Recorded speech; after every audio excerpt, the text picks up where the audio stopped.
പ്രധാനപ്പെട്ട 5 നിയമ ഭേദഗതിയിലെ പ്രധാനപ്പെട്ട 5 വകുപ്പുകളാണ് കോടതി ഇപ്പോൾ സ്റ്റേ ചെയ്തിട്ടുള്ളത്. അതിലേറ്റവും പ്രധാനപ്പെട്ടത് 5 വർഷം വിശ്വാസിയായിരിക്കുന്ന ഒരാൾക്ക് മാത്രമേ വഖഫ് ചെയ്യാൻ കഴിയൂ എന്ന നിയമത്തിലെ 3R എന്ന് പറയുന്ന സെക്ഷൻ അത് സ്റ്റേ ചെയ്തിരിക്കുന്നു. രണ്ടാമത് നിയമത്തിലെ 2C എന്ന section, proviso waqf property shall not be treated as waqf property, വഖഫായി ആചരിച്ചു വരുന്ന, വഖഫിൽ രജിസ്റ്റർ ചെയ്യപ്പെടാത്ത വഖഫായി ആചരിച്ചു വരുന്ന ഒരു സ്വത്തിനെ വഖഫ് സ്വത്തായി കണക്കാക്കാൻ കഴിയില്ല എന്ന നിയമ ഭേദഗതിയിലെ വളരെ സുപ്രധാനപ്പെട്ട മറ്റൊരു വകുപ്പ് 2C അത് സ്റ്റേ ചെയ്തിരിക്കുന്നു. മറ്റൊന്ന് 3C എന്ന വകുപ്പ്, designated officer making challenge in revenue records permitting the collector to determine rights would be against the separation of powers. Until finality, the right of properties will not be affected.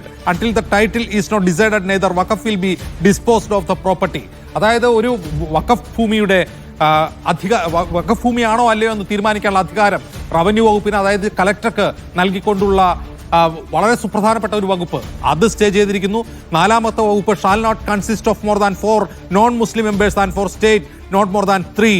അതായത് വഖഫ് ബോർഡിൽ അമുസ്ലിം അംഗങ്ങൾ വേണമെന്ന വളരെ പ്രധാനപ്പെട്ട മറ്റൊരു വകുപ്പ്. മറ്റൊന്ന് section 23 ex officio officer must be from Muslim community. ഇങ്ങനെ വളരെ പ്രധാനപ്പെട്ട 5 കാര്യങ്ങളിൽ സ്റ്റേ അനുവദിച്ചുകൊണ്ടാണ് സുപ്രീം കോടതിയുടെ ഇപ്പോഴത്തെ ഉത്തരവ് പുറത്തു വന്നിട്ടുള്ളത്. സുമോദ് തുടരുക. അജിംസ്, ഇപ്പോൾ നമുക്ക് പങ്കുവയ്ക്കാൻ പറ്റുന്ന പുതിയ വിവരം അമുസ്ലിങ്ങളെ ഉൾപ്പെടുത്തരുതെന്ന ആവശ്യത്തിന് പൂർണ്ണമായ സ്റ്റേ ഇല്ല എന്നുള്ളത് തന്നെയാണ്. 3 അമുസ്ലിങ്ങൾ മാത്രമേ വഖഫ് ബോർഡിൽ ഉണ്ടാകാൻ പാടുള്ളൂ എന്നുള്ളൊരു കാര്യമാണ് പറഞ്ഞിരിക്കുന്നത്. കാര്യം നേരത്തെ സുപ്രീം കോടതിയിൽ ഇത്തരത്തിലുള്ള ഒരു വാദം നടത്തി കഴിഞ്ഞപ്പോൾ അന്ന് ചൂണ്ടിക്കാണിച്ചത് ഈ അമുസ്ലിമായി കുറച്ച് ആൾക്കാരെ ഉൾപ്പെടുത്തുന്നു, മാത്രമല്ല എത്ര പേരാണ് മുസ്ലിം എത്ര പേരാണ് അമുസ്ലിം എന്നുള്ളൊരു കാര്യം തിട്ടപ്പെടുത്തിയിട്ടില്ല. മാത്രമല്ല ഈ അമുസ്ലിങ്ങൾ ഒരു വർദ്ധിക്കുകയും അതൊരു ഭൂരിപക്ഷമാകുകയും മുസ്ലിം വിഭാഗം അതിനകത്ത് ന്യൂനപക്ഷമാകുകയും ചെയ്യും എന്നുള്ള തരത്തിലുള്ള ഒരു ആശങ്കയും വാദത്തിലുണ്ടായിരുന്നു.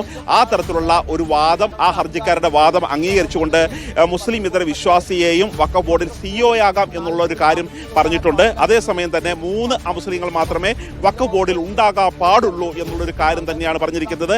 അതായത് 3 അമുസ്ലിങ്ങൾ വഖഫ് ബോർഡിൽ ഉണ്ടാകുകയും മുസ്ലിം ഇതര വിശ്വാസിയും കൂടി സിഇഒയാകുകയും ചേർന്നാൽ പരമാവധി 4 പേർ മാത്രമായിരിക്കും ഉണ്ടാകുക.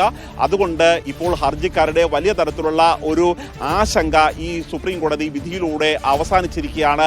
അതായത് ഈ അമുസ്ലിങ്ങളുടെ എണ്ണം വർദ്ധിപ്പിച്ചുകൊണ്ട് UP തുടങ്ങിയ സ്ഥലങ്ങളിൽ വഖഫ് ബോർഡുകൾ തന്നെ പലപ്പോഴും BJP അനുകൂല വിഭാഗക്കാർ പിടിച്ചെടുക്കും എന്നതരത്തിലുള്ള ഒരു ആശങ്ക ഉണ്ടായിരുന്നു. ആ തരത്തിലുള്ള ആശങ്കകളെ ഇപ്പോൾ സുപ്രീം കോടതി പാടെ തുടച്ചു നീക്കിയിരിക്കുകയാണ്. മുസ്ലിം ഇതര വിശ്വാസിയെ വഖഫ് ബോർഡ് സിഇഒയാക്കാം, 3 അമുസ്ലിങ്ങൾ മാത്രമേ വഖഫ് ബോർഡിൽ ഉണ്ടാകാൻ പാടുള്ളൂ എന്നുള്ള ഒരു കൃത്യമായ ഒരു വിധി കൂടിയാണ് ഇപ്പോൾ സുപ്രീം കോടതിയിൽ നിന്നും ഉണ്ടായിരിക്കുന്നത്.